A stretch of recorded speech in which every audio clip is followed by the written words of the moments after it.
আমি আপনাদের বাংলার পূর্ব মেদিনীপুরের ছেলে।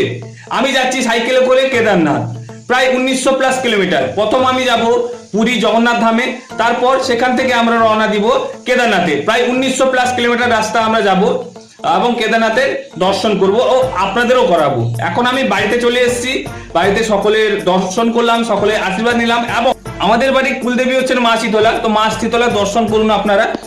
মা শীতলার আশীর্বাদ ছাড়া কিন্তু আমি এতদূর যেতে পারবো না, ঠিক সেই কারণে আমি এসেছি মা শীতলার দর্শন করার জন্য।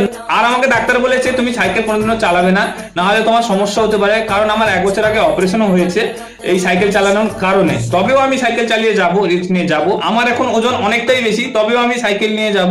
প্রায় 90 কিলো প্লাস হয়ে গেছে এখন আমার ওজন, তবেও আমি দর্শন করার জন্য যাবই যাব।